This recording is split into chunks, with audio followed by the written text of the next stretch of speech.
أعوذ بالله من الشيطان الرجيم. بسم الله الرحمن الرحيم.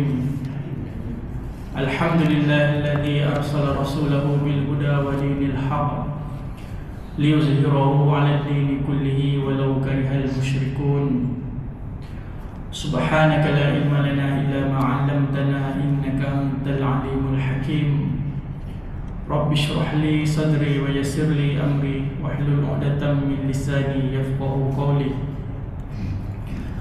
Pertama dan selama-lamanya, marilah kita manjatkan syukur kehadirat Allah Subhanahu Wa Taala kerana dengan limpah dan kurnianya, alhamdulillah kita sekali lagi diberikan peluang, diberikan keizinan untuk hadir bersama-sama bagi menunaikan solat fardu maghrib secara berjemaah, seterusnya mengikuti kuliah berkaitan dengan pengurusan harta Islam, faraid, hibah dan wasiat.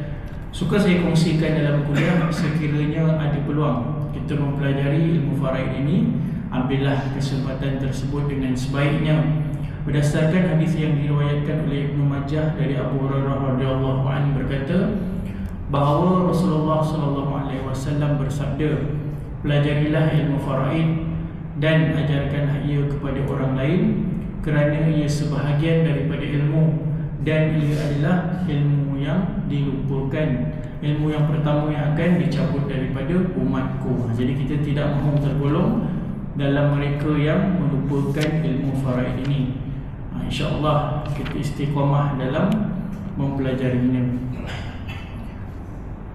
Jadi hari ini kita akan sambung terkait dengan ilmu secara amnya, apa itu ilmu pengurusan harta. Jadi ilmu pengurusan harta ni ramai yang orang sangka harta pusaka je. Kan, harta pusaka bila dah meninggal dunia macam mana kita nak bagi, kan? Sebenarnya ilmu pengurusan harta ni terkait dengan dua fasa. Yang pertama ketika kita hidup, dan yang kedua ketika kita meninggal dunia. Jadi bagaimana kita menguruskan harta kita ketika kita hidup. Jadi umumnya, biasanya kita bekerja, ada rezeki, dikurniakan, dapat gaji dan sebagainya. Bila kita ada duit simpanan dan sebagainya, kita nak beli rumah contoh, beli motor contoh, itu harta lah. Maksudnya kita ada keinginan memiliki harta. Itu yang pertama, itu normal, biasa, memang orang nak berkehendak untuk mendapat harta. Yang kedua adalah kita menjaga harta kita. Maksudnya kalau kereta rosak, kita repair. Kalau kereta accident misalnya, jadi kita repair, perbaiki. Biasanya untuk proses begitu kita melindungi harta. Ada kalanya kita beli insurans. Untuk apa? Jika berlaku apa-apa, adalah cover untuk insurans tersebut. Ini biasa. Orang ada harta, orang lindungi harta. Ada rumah, orang jaga rumah, orang jaga kereta. Itu biasa ketika hidup. Jadi kita rasa semua dah lengkap dah tu, kan? Cuma kadang-kadang di kalangan masyarakat mungkin ada yang kurang cerna, kurang ambil peduli tentang pewarisan harta. Harta yang kita dah ada ni, bagaimana kita nak serah kepada orang lain, ataupun waris kita lah, waris kita. Jadi bagaimana kita nak serahkan. Cuma ramai yang anggap bahagian saya selesai, saya dah cari harta, saya dah jaga harta, kemudian kalau apa-apa saya tak ada nanti, pandai-pandailah waris yang uruskan. Itu yang ramai pandai-pandai, banyak idea keluar tu, kan? Jadi macam mana? Jadi kita kena sedikit ambil maklum, ambil tahu bagaimana caranya. Contoh, kita rumah kita beli, ada lagi hutang bank. Jadi ada yang contoh ambil insurans separuh aja. Sebab apa? Sebab nak lepaskan loan. Jadi ambil insurans loan 30 tahun, ambil insurans 5 tahun. Kemudian dah tahun ke-6 tu pun kita pun dah tak perasan. Kita pun buat macam biasa. Jadikan cerita, situasi tahun ke-15 meninggal dunia. Jadi isteri, anak-anak pun dapat harta. Alhamdulillah. Harta dengan pakej hutangnya sekali. Sebab apa insurans dah tak cover. Kan dapat pula ada kes isteri tak bekerja, memang dapat rumah, siapa nak bayar? Jadi ada kes di mana isteri terpaksa jual rumah tadi. Sebab apa? Tak ada duit untuk bayar bulan-bulan, isteri tak bekerja. Jadi anak-anak masih kecil dan sebagainya. Adalah perkara-perkara yang berlaku sedemikian. Jadi sebab tu kalau kita ada peluang, bukan setakat kita mengurus harta ketika kita hidup, kita juga kena fikirkan sedikit bagaimana kalau kita meninggal dunia nanti. Adakah harta kita tu dapat kepada waris-waris kita dengan ketenangan jiwa? Ada yang dapat harta pun susah hati, kan? Macam-macam yang berlaku. Jadi kita kena kenal pastilah perkara-perkara yang berkemungkinan. Sebab apa ada yang juga jumpa saya lah, jumpa kes-kes di lapangan, ada berkongsi-kongsi cerita. Ada yang kata, buat apa kita nak belajar ilmu pengurusan harta ni? Sebab apa? Harta saya tak banyak pun, nak dibelajar-belajar ni susah sangat ke? Harta tak banyak. Apa harta? Satu motosikal EX5, tu je. Kan ni memang kisah ni, ada ceritanya. Kan, jadi harta tak banyak, tak payah fikirlah nak buat apa. Itu je harta, dah selesai. Hutang pun habis bayar, tak payah apa kita nak fikir. Jadi kita pun buat tak tahu, kan, tak ada apa. Cuma apa yang berlaku, bila orang ada mungkin tak berkecimpung ataupun tak begitu faham, kan, mana keutamaan, keperluan dan kehendak apabila berlaku kematian pemilik motosikal EX5 tadi. Ada 4 orang anak, empat berebut anak motor tadi, kan. Jadi kata, siapa saya satu motor je, tak ada masalah kalau meninggal. Nak buat apa, tak ada apa pun nak belajar, kan. Cuma bila meninggal, anak-anak berebut untuk satu motor tu. Sebab dia rasa orang banyak harta je, gaduh-gaduh ni. Tapi sebenarnya macam saya sentuh yang terdahulu, harta kita ni sebenarnya ujian pada kita. Dalam surah Al-Anfal pun disebut ayat 28 bahawa harta dan anak-anak itu adalah ujian pada kita. Ada orang ujiannya bila dia tak ada duit, rasa semua salah, rasa macam ada je yang tak kena. Ada orang diuji bila banyak duit, macam-macam yang dipikirnya. Dan mungkinlah perkara-perkara tersebut mungkin akan mendatangkan sesuatu yang tak baik. Ada juga, kan. Jadi ujian masing-masing. Jadi sedikit sebanyak kita tahu bagaimana kita nak mengurus harta. Mungkin sebahagian daripada harta kita tu kita nak wakafkan atau wasiat kepada pihak yang lain. Macam baru-baru ni ada yang menelefon saya, tanya, sebab dia pun dah tak berapa sihat, dia kata. Jadi ada anak yang tak dapat harta tu, kan. Sebab apa? Harta ni sebenarnya harta suami. Bila suami meninggal dunia, ada 2 orang anak ni melepaskan harta kepada maknya. Mak tu isteri suami tadi lah, kan. Jadi anak kata, tak apalah mak simpanlah harta bahagian saya, sebab mak lebih berhak. Kecuali anak yang sulung. Anak yang sulung nak juga nama masuk dalam geran. Jadi dalam geran tu ada nama anak sulung, ada nama mak tadi. Jadi lagi 2 adik-beradik tak ada nama. Jadi bila mak dah tak sihat, mak pun rasa macam nak jual rumah tu. Sebab maknya tak sihat, jadi perlukan kos rawatan yang tinggi. Ada sakit tertentu lah, saya tak sebut lah, kan. Jadi memerlukan kos rawatan, jadi nak jual rumah. Jadi bila tengok harga-harga rumah semua, itu je harga yang dapat. Jadi dah cari buyer, pembeli, jadi dah bersetuju, dah sign dah semua. Jadi perlu sign lagi seorang anak sulung. Anak sulung tak nak sign. Sebab apa? Anak sulung kata murah sangat jual rumah ni. Jadi anak sulung nak lebih. Mak dia kata, saya nak jual ni sebab satu adalah mak dia nak buat wasiat, wakaf dan sebagainya. Satu lagi nak ambil duit ni sikit bagi dekat anak-anak yang tadi yang lepaskan hak. Jadi mak cerita begitulah. Jadi abang kata, Rumah ni hanya dijual 750,000. Saya nak cuba cari sampai 1 juta. Baru saya jual. Jadi mak kata sampai bila? Mak dah tak sihat, mak kata.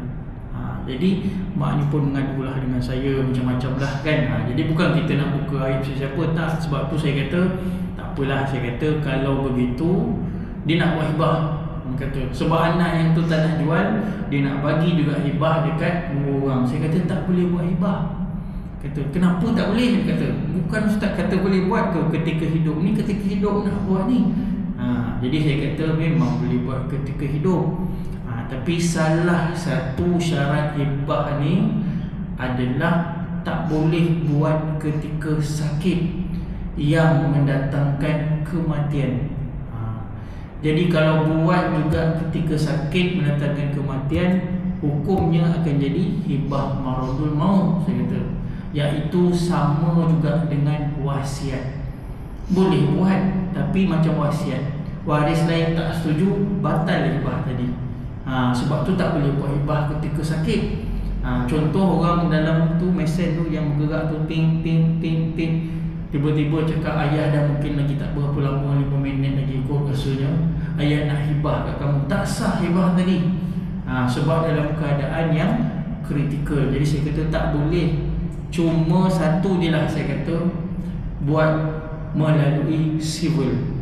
Kena jumpa lawyer, buat surat kuasa wakil. Buat surat lah pemegang amanah lawyer tadi, buat. Cuma kalau apa-apa, lawyer tu yang bertanggungjawab.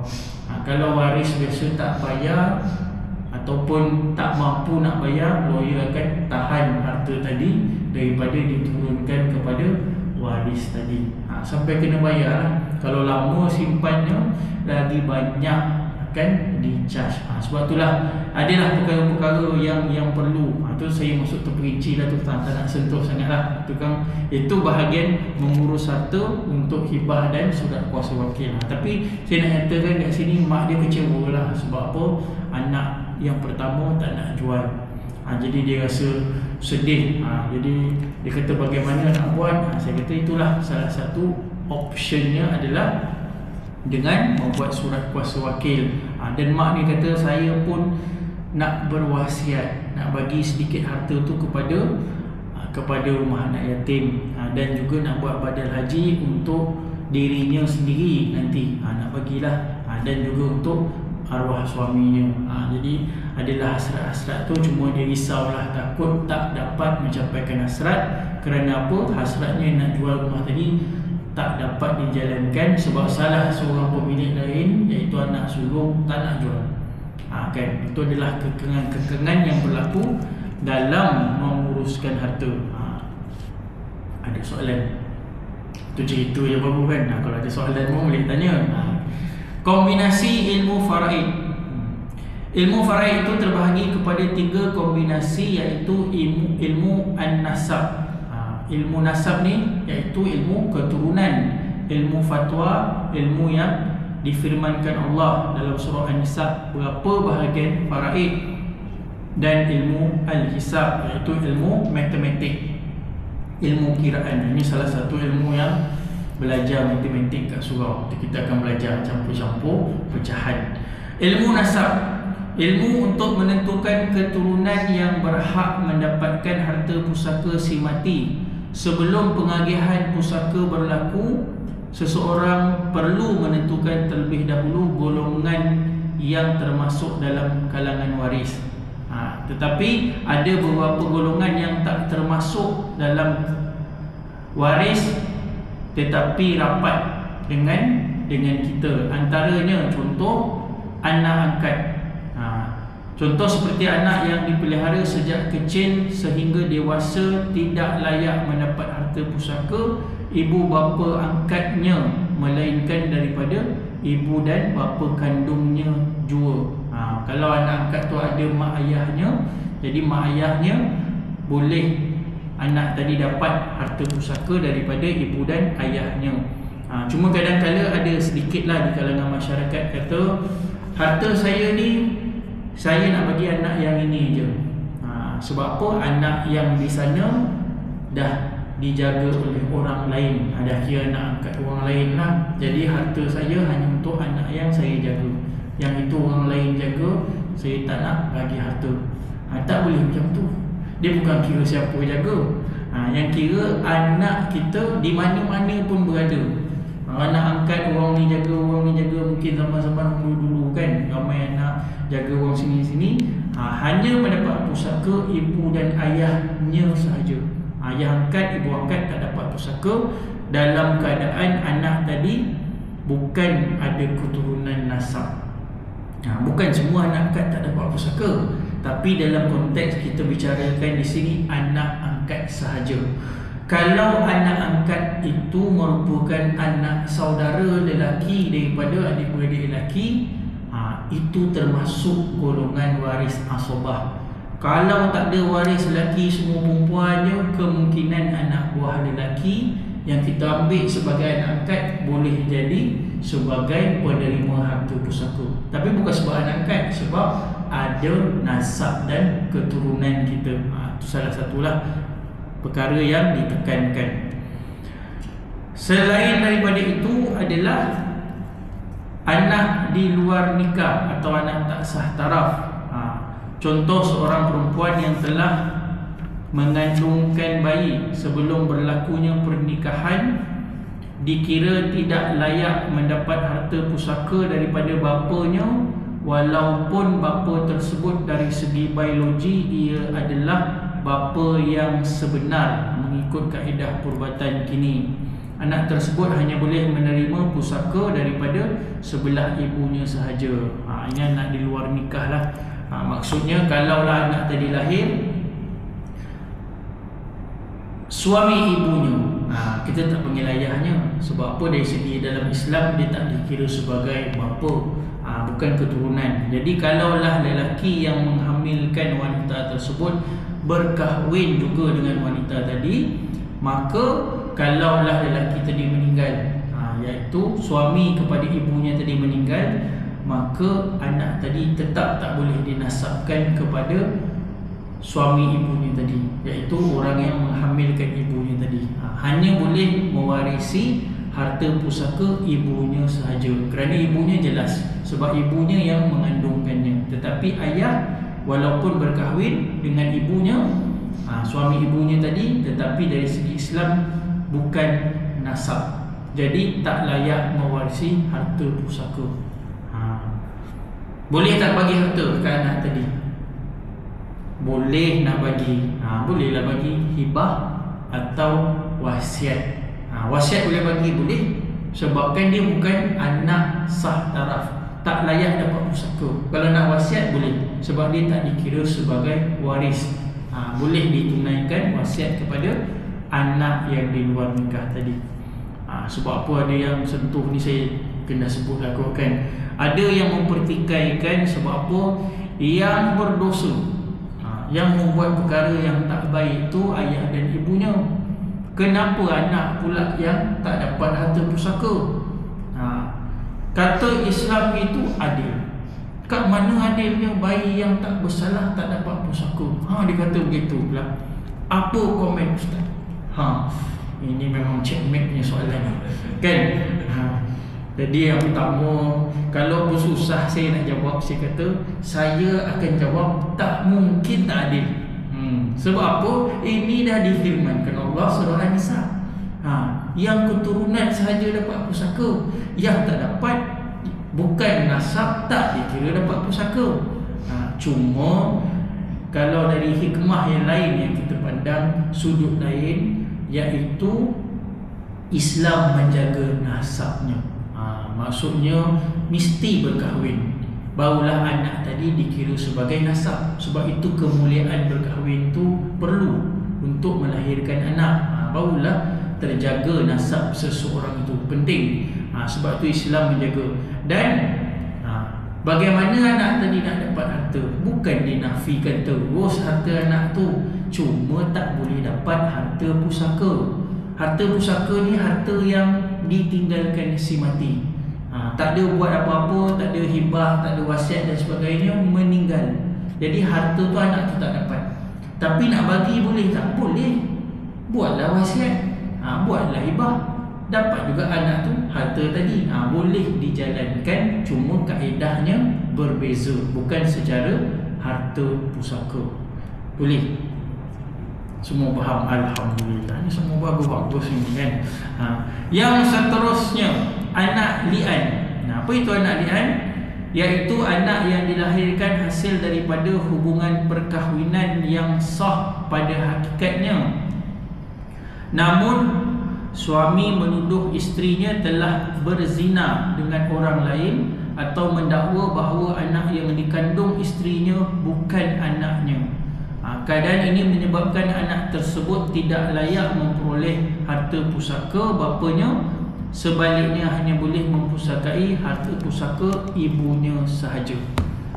Jadi ini perkahwinan sah, cuma ayahnya tak mengaku bayi yang dikandung tadi adalah sebagai anaknya. Jadi seolah-olah bila tak mengaku tu maksudnya menuduh isterinya berzina dengan orang lain. Jadi dalam perkara ini perlu ada sumpah li'an dibuat. Jadi sumpah li'an ni kena buat di mahkamah lah. Jadi bila sah li'an tu jatuh, maka hubungan perkahwinan tadi akan terlerai. Maksudnya terpisahlah suami dan isteri sampai bila-bila terputus, tak boleh dirujuk sama sekali. Kalaupun isteri tu dah kahwin dengan orang lain, cerai, ada hubungan, kahwin balik, nak kahwin dengan suami yang meli'annya tadi, tak boleh. Ini bukan talak bain kubra, ini disebabkan perpisahan, disebabkan li'an. Jadi tak boleh bersama kembali. Jadi bagaimana status anak? Anak pun terputus hubungan dengan ayah tadi sebab dah meli'ankan anak tadi. Itu berat tu perkara li'an ni. Sebab tu tak boleh li'an begitu. Maksudnya ayah tak boleh li'an kepada anak tersebut. Dia ayah dia yang boleh li'an. Mak tak boleh. Mak tak boleh cakap ini bukan anak saya, tak boleh. Sebab apa? Mak yang kandung. Jadi sebab tu mak anak tadi boleh mempusakai harta ibunya sahaja. Jadi ayahnya tak boleh disebabkan sumpah yang dibuat oleh ayahnya. Ada soalan? Yang li'an tadi katakan selepas sah dia punya li'an tu mahkamah buat, kita ada rekod idah pada isteri tadi. Okey, ni soalan idah ke ni? Nanti kalau katakan suami tu meninggal, adakah isteri tu dalam idah tu dapat harta? Okey, bagus soalan ni. Soalan macam soalan apa? Kreatif ni, apa? Kebat. Kalau soalan tu kan dia macam keliru sikit. Tapi soalan dia okey. Sebenarnya ada edah tak? Kenapa kita tanya pasal edah? Sebab edah tu menentukan isteri atau suami tadi mempusakai tak satu sama lain jika berlaku kematian. Jadi dalam li'an ni tak ada tempoh edah. Dia macam khulu, macam fasaq. Dia putus begitu saja. Jadi terputus, anak tadi pun tak layak dapat pusaka. Dia kalau cerai talak bain kubra misalnya, ibu sedang mengandung, ibu tak layak langsung dapat pusaka. Sebab apa? Sebab dah terputus ikatan perkahwinan. Isteri ni penting dapat pusaka bila ada edah je. Jadi talak bain kubra tu putus, tapi anak yang dikandung tetap dapat pusaka walaupun diceraikan talak bain. Dalam kes li'an, anak dan ibu langsung tak dapat pusaka dan tak ada edah. Sebab bila diputuskan li'an tu berlaku, perkahwinan terus terbubar. Bila terbubar, maksudnya ikatan perkahwinan sudah tidak ada. Bila ikatan sudah tidak ada, maka salah satu sebab mendapat harta pusaka selain daripada keturunan nasab adalah disebabkan perkahwinan. Bila dah perkahwinan putus, tiada harta pusaka antara mereka. Suami dan isteri tidak mempusakai satu sama lain. Boleh? Seterusnya, golongan dawi al-arham. Golongan dawi al-arham merupakan golongan yang tidak terdapat dalam carta waris, seperti anak daripada anak perempuan yang telah meninggal dunia terlebih dahulu, mendahului daripada si mati. Okey. Jadi di sini dinyatakan bahawa anak daripada anak perempuan. Jadi kalau diberitahu anak daripada anak perempuan tu, siapa hubungannya dengan si mati? Anak kepada anak perempuan, betul, cucu. Tapi kenapa tak sebut cucu je, kan senang. Sebab dalam faraid ni, kalau kita belajar, nanti kita belajar lukis tata waris kan, nama-nama istilah tu, datuk misalnya, kita tak panggil datuk. Memang istilah umum ya datuk. Kalau tak faham sangat datuk nama dia ni, okey faham. Sebab ada orang kadang keliru apa benda lah dia cakap ni. Tapi dalam istilah faraid, bapa kepada bapa, datuk lah tu. Sebab apa? Datuk bukan dua-dua datuk dapat pusaka. Datuk kita ada berapa orang? Dalam carta waris tu datuk ada dua. Sebab apa ada dua? Satu bapa kepada bapa, satu bapa kepada ibu. Jadi ada dua datuk. Bukan dua-dua datuk dapat pusaka, hanya bapa kepada bapa sahaja. Sebab tu bila kata si mati ni ada tinggalkan datuk tak? Ada. Kalau ada baru kita trigger. Okey, datuk ni adakah bapa kepada bapa atau bapa kepada ibu? Tanya. Mesti yang ditanya tu mana satu ni? Ini bapa kepada bapa, baru kita dapat pusaka. Kalau bapa kepada ibu tak dapat pusaka. Sebab apa? Dia dikatakan golongan dawi al-arham. Waris ada hubungan nasab tetapi tidak mempusakai, tidak layak mendapat harta pusaka. Sama juga tadi anak daripada anak perempuan, cucu lah, cucu daripada keturunan perempuan, sekalipun lelaki. Tak ada orang lain dah dalam keluarga si mati, tak ada orang lain. Hanya tinggal anak daripada anak perempuan, lelaki lagi. Kan biasa orang perempuan aja orang kata ada anak perempuan mesti adik-beradik dapat pusaka. Ini bukan, di keturunan ke bawah ada lelaki, cuma cucu daripada anak perempuan tak layak dapat pusaka. Kalau cari lagi tak jumpa, hanya seorang tu dia ada, tetap tak layak dapat pusaka. Siapa yang dapat? Baitul Mal. Baitul Mal tu lagi layak dapat daripada cucu tadi, daripada anak perempuan. Tu dalam amalan di Malaysia lah. Di tempat lain, negara lain saya tak tahu. Tapi di Malaysia memang Baitul Mal diberi keutamaan kalau ikut mazhab Syafi'i berbanding dengan golongan dawi al-arham.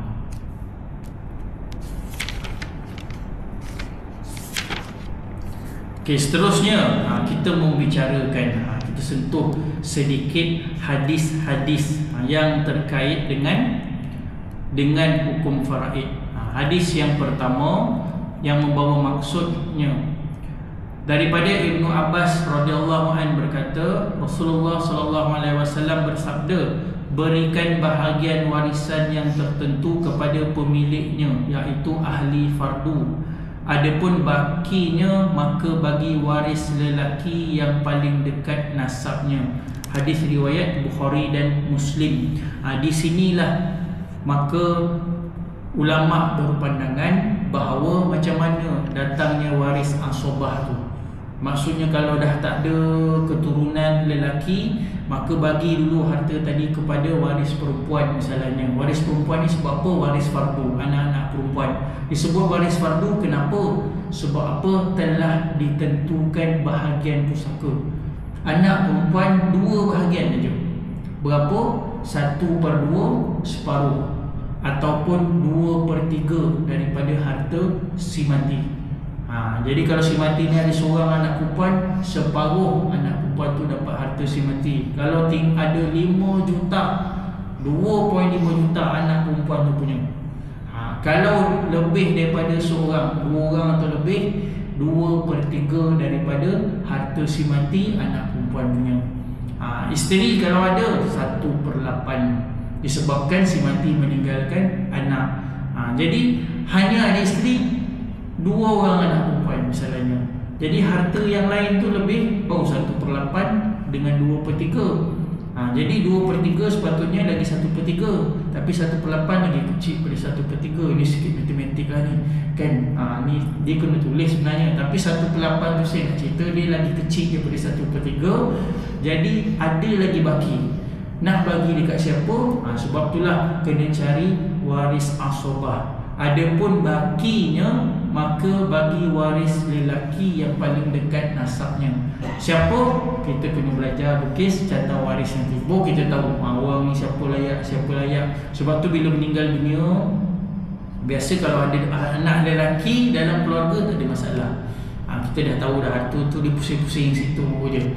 Kalau tak ada anak lelaki, si mati tak ada bapa, dua syarat ni. Si mati tak ada bapa, tak ada anak lelaki, akan pergi kepada waris sisi, kita panggil waris hawashi, iaitu saudara kandung si mati, iaitu adik-beradik lah. Adik-beradik si mati layak mendapat harta pusaka.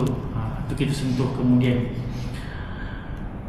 Yang kedua, hadis yang kedua, yang membawa maksud daripada Ibnu Buraidah daripada ayahnya, sesungguhnya Rasulullah SAW memberikan kepada nenek 1/6 apabila si mati tidak mempunyai ibu.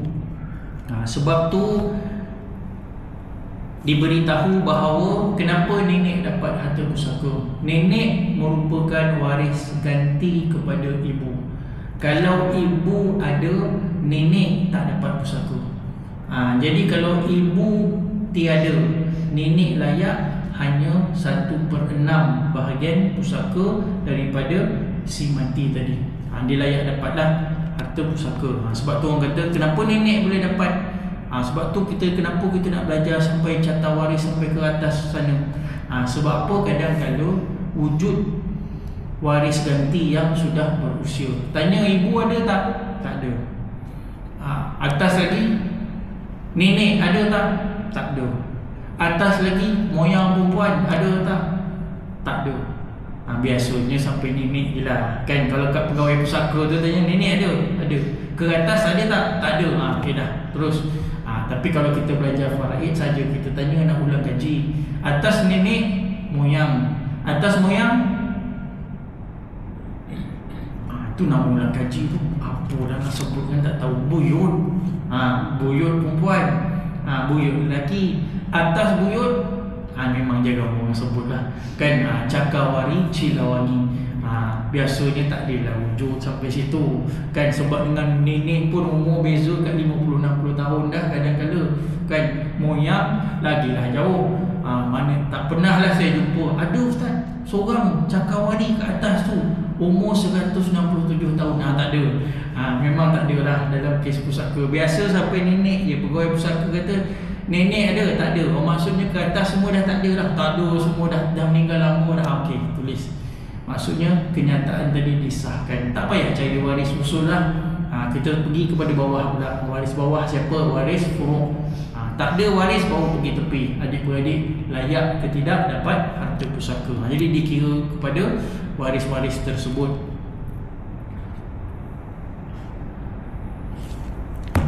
Okey, seterusnya dinyatakan di sini satu hadis yang membawa maksud daripada Abi Musa Al-Asy'ari radhiyallahu an, bahawa dia ditanya tentang hak pusaka untuk anak perempuan, cucu perempuan daripada anak lelaki dan saudara perempuan. Maka dia menjawab bagi anak perempuan 1/2 dan saudara perempuan 1/2. Ini ditanya dalam satu kes di mana golongan perempuan sahaja yang wujud. Jadi ditanya 3 golongan perempuan. Anak perempuan si mati ada, cucu perempuan pun si mati ada daripada anak lelaki, dan juga saudara kandung perempuan. 3 golongan ni dapat pusaka atau tidak? Jadi jawab Abu Musa, anak perempuan separuh, saudara perempuan separuh. Jadi di sini dia tak sebut cucu perempuan. Jadi cucu perempuan tak dapatlah. Itu berkata Abi Musa. Maka Maka Ibnu Mas'ud menjawab, jika jawapan begitu sesungguhnya aku dalam kesesatan, salah. Sebab apa? Abu Musa ni disuruh pula tanya. Kalau tak percaya pergi tanya Ibnu Mas'ud. Ini cerita para sahabat lah. Jadi Ibnu Mas'ud mendengar jawapan tu, dia kata, kalaulah jawapan begitu disebutkan, sesungguhnya aku ni dalam kesesatan dan aku tidak tergolong daripada orang-orang yang diberikan petunjuk. Maka keputusan aku terhadap masalah ini adalah seperti mana yang diputuskan oleh baginda Nabi Muhammad SAW, iaitu anak perempuan separuh, cucu perempuan daripada anak lelaki 1/6, dan pelengkap sebagai pelengkap 2/3 daripada harta keturunan ke bawah perempuan, maka bakinya adalah untuk saudara perempuan. Ini disebutkanlah. Maksudnya kat situ nanti kita belajar kenapa adik-beradik perempuan macam mana boleh dapat. Sebabkan dia begitulah. Ini semua daripada hadis. Sebab dalam Quran dia nyatakan begitu je. Siapa dapat siapa, berapa bahagian itu je. Macam mana adik-beradik boleh dapat ini dalam keadaan cucu perempuan ada. Ini semua direfer kepada hadis. Hadis riwayat Bukhari. Seterusnya, banyak belajar hadis sikit malam ni kan. Jadi kita sikit-sikit lah. Yang ni semua terkait pusaka ni. Jadi di antara hadis yang lain juga, maksudnya Imran bin Al-Husain radhiyallahu an berkata, seorang lelaki telah datang kepada Rasulullah SAW, maka dia berkata, cucu aku telah meninggal dunia, adakah aku mendapat harta pusakanya? Maksudnya datuk tanya, seorang lelaki tanya cucu dah meninggal dunia, saya dapat pusaka atau tidak? Maka baginda SAW menjawab bahawasanya kamu mendapat 1/6. Maka tak kala berpaling Nabi memanggilnya, maka baginda bersabda, bagimu 1/6 yang lain. Maka tak kala dia berpaling Nabi memanggilnya lagi, maka sabda baginda bahawasanya 1/6 yang lain itu lebih atas yang ditakdirkan. Hadis riwayat Ahmad. Ini menunjukkan datuk dapat bahagian pusaka. Sedang cerita macam itulah, 1/6 daripada harta si mati tadi, iaitu cucunya. Seterusnya, hadis yang terakhir daripada Amru bin Shu'aib, daripada bapanya, daripada datuknya, katanya Rasulullah SAW telah bersabda, tiada bagi seorang pembunuh itu sesuatu daripada harta pusaka. Hadis riwayat Nasa'i. Ini dekat sini penting ni, bukan tadi tak penting, semua penting. Cuma yang ini kesnya berbeza. Sebab apa? Dia bukan menyentuh bahagian pusaka, cuma dia menyentuh bahawa seseorang yang disabitkan membunuh, iaitu seseorang membunuh seorang yang lain, iaitu warisnya, dia tidak layak mendapat harta pusaka. Ini disebutkan. Jadi perincian dia sebagaimana contoh, jika seorang anak, misalnya dalam kes-kes yang kita dengar ada di kalangan masyarakat, seorang lelaki bertindak membunuh ibunya, na'udzubillah min zaliklah, atas sebab-sebab tertentu, terlibat masalah sosial, penagihan dadah dan sebagainya, sanggup di luar kawalan pemikiran ke dan sebagainya, bunuh ibunya tadi. Jadi bila bunuh ibunya meninggal dunia. Soalnya di sini, dapat pusaka atau tidak dapat pusaka. Dalam kes tersebut tidak layak mendapat pusaka. Jadi sebab apa? Dia telah membunuh ibunya. Berlaku pembunuhan, maka tak layaklah seseorang itu dapat pusaka. Membunuh adalah terkait dengan orang yang boleh dapat harta pusaka. Maksudnya dia bunuh ayahnya. Kalau ayah dia meninggal, dia waris faraid tak? Ya, tak dapat harta pusaka. Bukan kira kalau bunuh terlibat membunuh orang lain. Jadi adakah dapat pusaka? Dapat. Ayah meninggal, dia dapatlah pusaka ayah dia, kan? Sebab dia terkait pembunuhan, bukan dengan orang yang berkepentingan untuk dia mendapat pusaka. Inilah kes yang dirujuk terkait dengan pembunuh. Kita sambung selepas azan insya-Allah.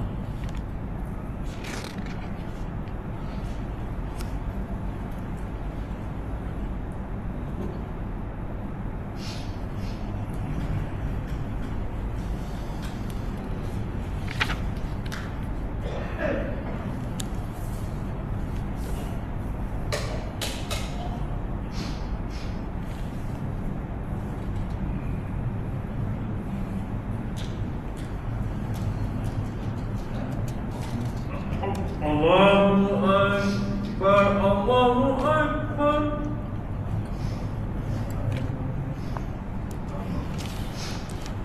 Allahu Akbar, Allahu Akbar.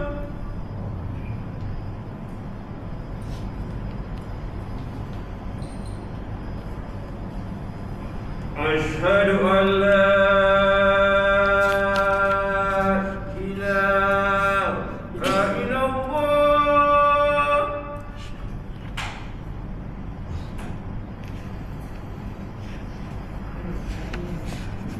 أشهد أن لا إله إلا الله.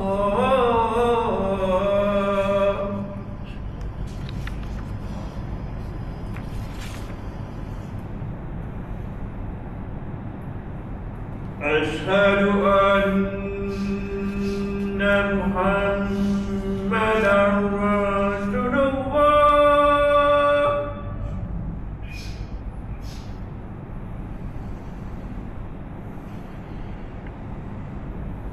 أشهد أن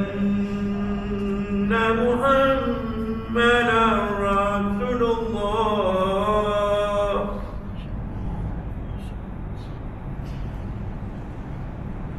حي على الصلاة.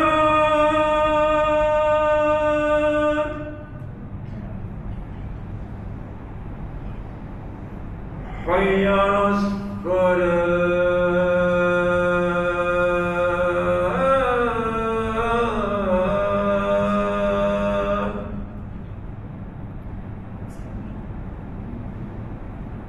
حي على الفلاح.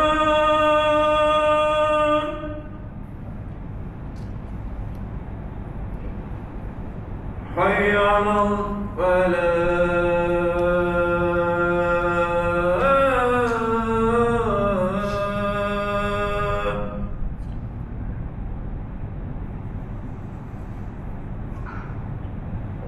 Allahu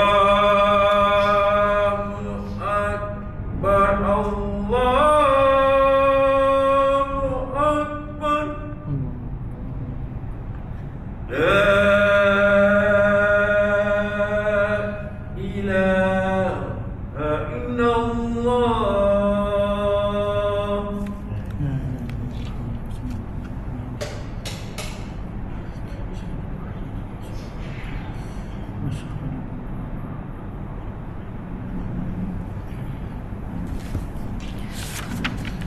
Okay, InsyaAllah sambung sikit lagi. Jadi terkait dengan pembunuhan, pembunuhan ni banyak dibahaskan juga. Cuma dalam kes terkait dengan pembunuhan ni, biasanya memang di Malaysia amalannya orang yang membunuh tadi tidak layak mendapat harta pusaka. Jadi dalam satu contoh, saya tak berapa ingat dah, tapi dah lama berlaku. Kalau siapa yang mungkin boleh recall balik, imbas balik kisah di mana seorang suami telah pun membunuh isterinya. Jadi suami tersebut merupakan seorang jurutera geologi, macam itulah kan, yang pasal-pasal bumi punya tu kan, di sebuah syarikat cari gali. Jadi telah membunuh isterinya. Jadi dalam kes tersebut, bila dinilai suaminya diklasifikasikan sebagai tidak waras. Jadi tak waras. Bila tak waras, suaminya terlepas daripada dihukum gantung oleh mahkamah.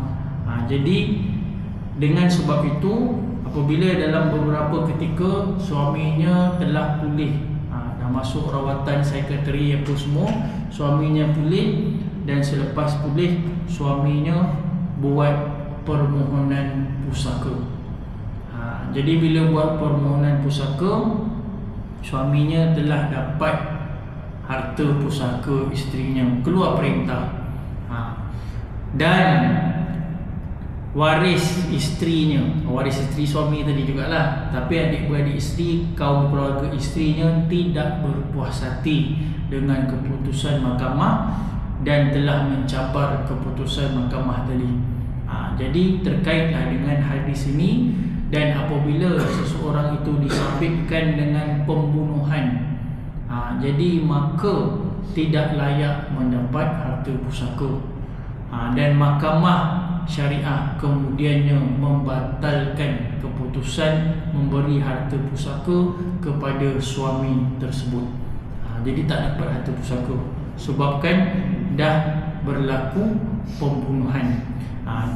Jadi kalau siapa ingatlah, kes tu dah lama dah, 2018 macam tu kan, berlaku kes begitu. Jadi tak layak suami tadi dapat pusaka walaupun perintah pada awalnya telah memberi bahagian pusaka kepada suami. Dicabar semula, suami akhirnya tak layak dapat pusaka disebabkan membunuh isterinya.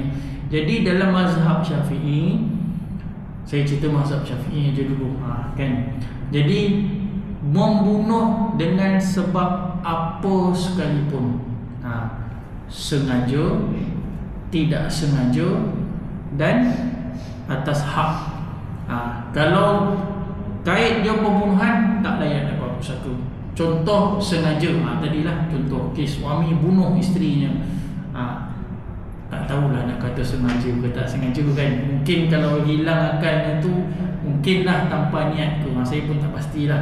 Tapi kalau membunuh, ceritanya bunuh sengaja ni, tikam, marah, bunuh, kelar leher ke, macam-macam lah berlaku kan. Baru ni apa kat mana, Kelantan ke mana kan, ni sebut pula ni bukan, maksudnya adalah negeri tu ada, maksud saya bukan sebut negeri. Kita nak cerita kawasan berlakulah sesuatu, macam mana orang boleh tegak. Yelah kita tak tahulah, diuji kan, kita tak nak komen lah. Cuma yelah suaminya membunuh isterinya.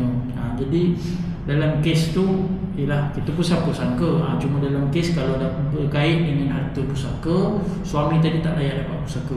Itu membunuh dengan sengaja. Kalau membunuh tak sengaja macam mana? Pergi memburu dengan ayah kan, ayah kita susah ni nak tangkap usa ni, ayah pergi ujung sana, saya pergi ujung sana, contoh. Jadi pergi berpecah-pecah macam mana, tengok gerak-gerak pada jauh, tembak. Pergi cek, tengok ayah, tertembak ayah, meninggal ayah. Jadi contoh tu tak sengaja. Jumpa pergi balai polis, saya tak sengaja betul. Sebab ni saya ingatkan saya pergi memburu dengan ayah apa semua, tak layak dapat pusaka. Sebab apa? Membunuh tak sengaja. Contoh juga naik kereta kan, bawa laju, ayah kata jangan, ayah sakit jantung ni. Ayah tengok ni pun dah sakit-sakit dada. Tak apa ayah, dia cepat sampai. Saya ni ada kerja nak kena kejar ni, bukan bawa laju-laju macam mana. Cuai accident, meninggal dunia ayah, dia sihat je kan. Jadi kalaulah punca tadi memang sebab dia bawa kereta laju tu, ayah dia accident meninggal, jadi sebab tu pun tak layak dapat pusaka. Ni kalau segi hukum lah. Cuma di Malaysia ni nak kena bukti lah, betul ke tadi bawa laju sebab bunuh pusaka, dapat pusaka contoh kan. Jadi kalau dapat dikaitkan, maka anak tadi walaupun tak sengaja, saya sebenarnya bawa sebab ni, tiba-tiba lembu melintas, saya break, ayah terkeluar tingkap, jatuh masuk sungai, tak pandai berenang, meninggal contoh. Sebab punca itu tak sengaja, bukan sengaja contoh. Jadi anak tadi tak dapat pusaka juga. Sebab apa jugalah, sebabkan kematian orang tadi. Membunuh dengan hak. Bunuh dengan hak ni contoh kalau menjadi saksi. Jadi saksi, ayah terlibat kes pembunuhan. Bunuh siapa? Bunuh sesiapa je lah kan, ayah terlibat. Jadi tak ada saksi lain, hanya ada anak tadi je jadi saksi. Dipanggil saksi pendakwaan. Betul ke kamu je yang ada dekat situ? Masuk pun dah habis dah kan. Kamu je ada kat situ, betul ke ayah membunuh? Betul, saya nampak sendiri, ayah saya membunuh. Saya tak tipu kan. Yelah sebab benda betul. Jadi ayahnya dihukumkan gantung sebabkan membunuh atas saksi anak tadi. Anak tadi tak dapat harta pusaka. Kan.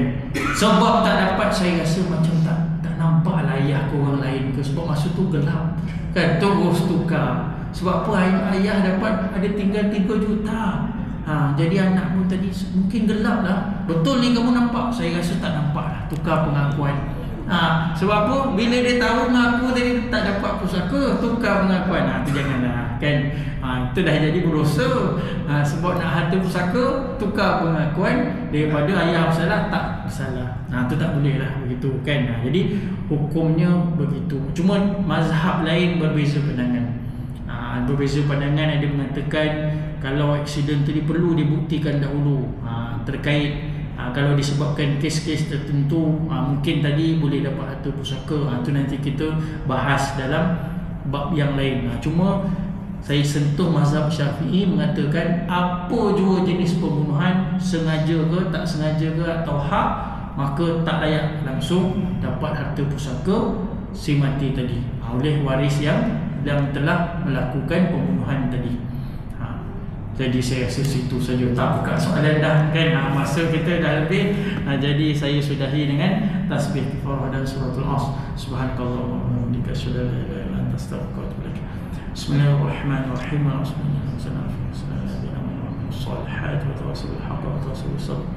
Wabillahi taufiq wa hidayah. Wassalamualaikum warahmatullahi wabarakatuh.